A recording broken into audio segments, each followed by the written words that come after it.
Hi guys, welcome back to my YouTube channel. So most of you guys know me as a traditional oil painter, but what you might not know is the fact that I've always had a love of graffiti. Long before I ever started painting realism, I've always loved graffiti. So for a very long time, I was always searching for a way that I could bring the two worlds together. And a few months ago, a friend of mine was so kind as to let me use his warehouse to practice graffiti in, because as much as I love graffiti, I had absolutely no clue where to start. So I picked up some MDF boards and a bunch of different spray paints and a bunch of different caps and just got to practice. And this video is going to be my progress from day 1 to day 30.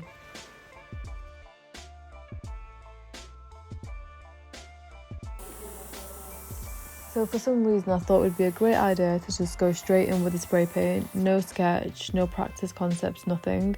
I very quickly learned this was not one of my best ideas, but as I'm a self-taught artist, I learned everything I know about painting through trial and error and through practice. I kind of thought I could do the same thing this time around. And as you can see, my first attempt was terrible. Everything from the colours I picked, the lines, the drips, the fact that I did the highlights on the same side of the shadow. Apparently this is something that people call toy, and it's very frowned upon in the world of spray painting. But I guess the plus side of being absolutely terrible at something is you can only get better from then on. And at this point, I was still just intuitively seeing what I could do with a can.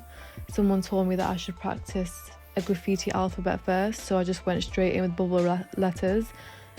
Obviously these are just as terrible as my first attempt, but I do slowly get better. Over here I thought I would try some 3D letters, some highlights, experimenting with different colours. Still nowhere near good, but over here I thought I would do one of those fancy type highlights that look like they were glowing. Another fail.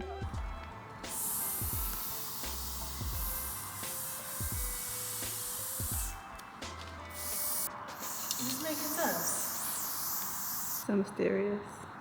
What's she thinking about? What's going on? I just feel like the white's not making sense, you know, so I'm going to make it grey.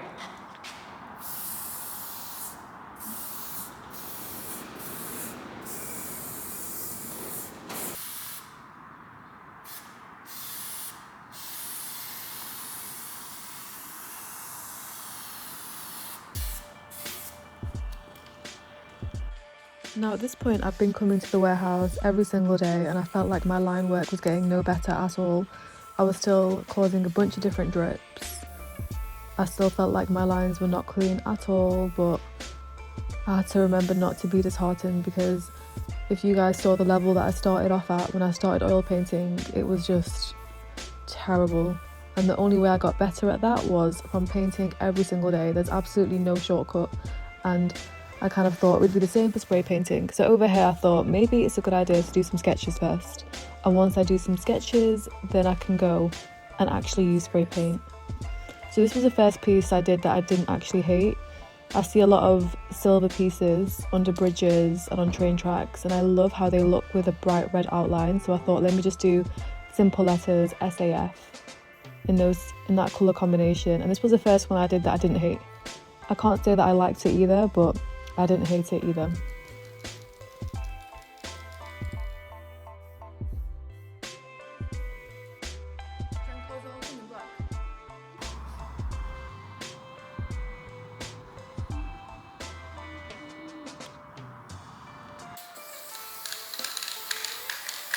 So I spent a lot of time while I was doing this speaking to a bunch of friends that I'd made on Instagram, a bunch of amazing graffiti artists that I really look up to, and they gave me some super helpful tips. They recommended me some amazing caps to use and also some brands of spray paint that I wasn't familiar with before. And over here I'm just trying to implement some of the techniques that they taught me, such as going side to side with a can. And this one that I thought was extremely helpful, it was to sketch the outline before going straight in with it with the colours that I intended to work with. So I got a light grey and I sketched out the outline of these 3 letters before I went in with the spray paint. And I thought for this piece I would try the gradient / ombre look that I see in a lot of graffiti pieces and really love. so I thought I would try it myself, and I just went with it intuitively. I put down a purple and I put down a pink at the bottom, and I just kind of did a sort of combination in the middle, and it turned out okay. I wasn't too disappointed with how it turned out, but just like with my paintings, I have no sentimental attachment to any of these pieces either, and every time I produced a piece that I was somewhat satisfied with, I just went over it again. And the next day I came back here after watching a bunch of Naruto with my sister, and I thought, hey, the logo in Naruto looks a lot like Graffiti, let me try doing that. But unfortunately I ran out of space on the MDF board, so this just says no.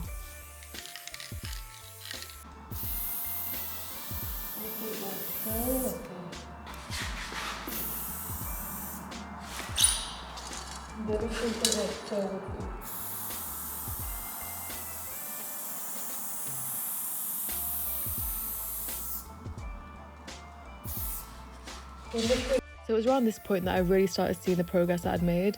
I felt like my spray was just a lot more confident, my outlines felt a lot cleaner, there were far less drips, and because I knew I was painting over each piece, there was just not that added aspect of pressure. I knew the piece would get painted over, so I felt like it didn't really matter if it was trash, and that really takes the pressure away. And I find that when I take the pressure away from even my paintings in this way, I just end up producing my best pieces. This piece, I really liked how it turned out. This was probably my most challenging piece because the letters were quite funky. It was an ombre of two different pinks, and there were lots of outlines, an inner outline, outer outline. And I did also do a lot of pieces that I didn't record, unfortunately, because I was just coming to the warehouse almost every single day. I came with some friends, with some family members, and they didn't really want to be on camera. And I also felt like my pieces weren't even good enough to record, but now I kind of wish I did.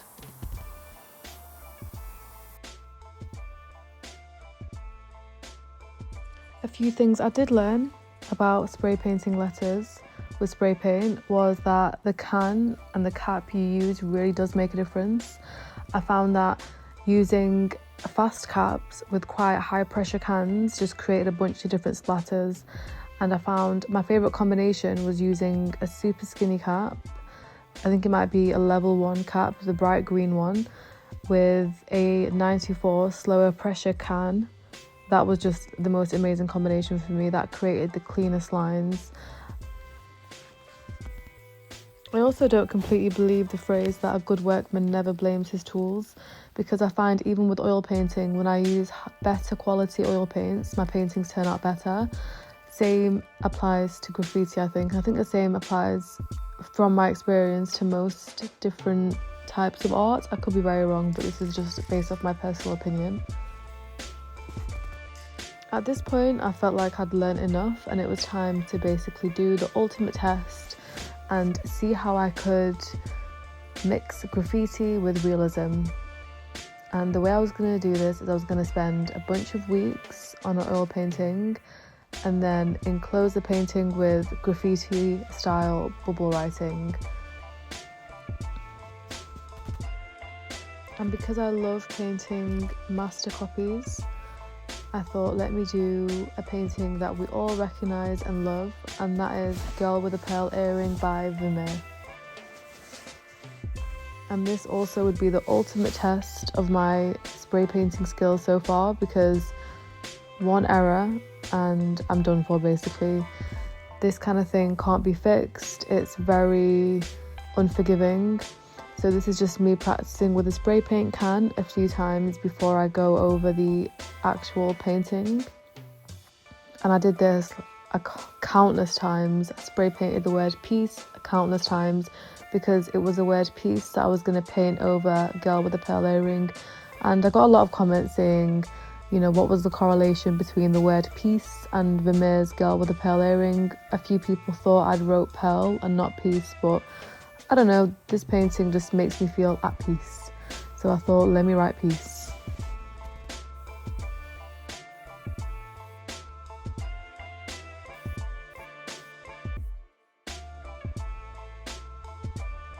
So alongside me going to the warehouse, I was also in the studio painting this master copy. Every single day I would paint a few hours of this. I probably completed the whole piece in a few weeks. Give or take a few days where I didn't paint at all.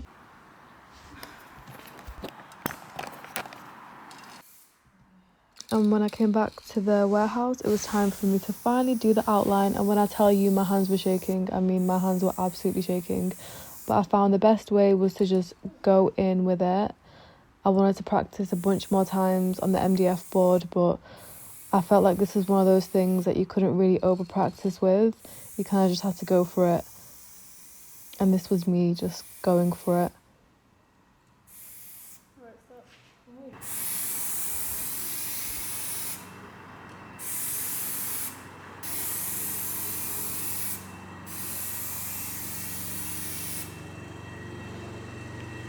I can't lie, that's alright. Huh? Not bad at all. Not bad at all, right? Yeah. Not bad at all, mate. Probably too.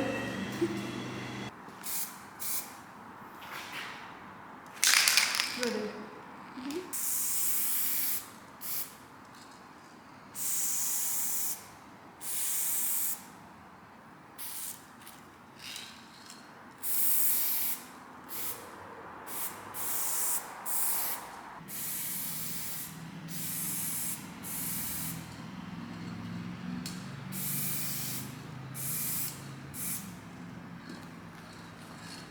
That's what it is.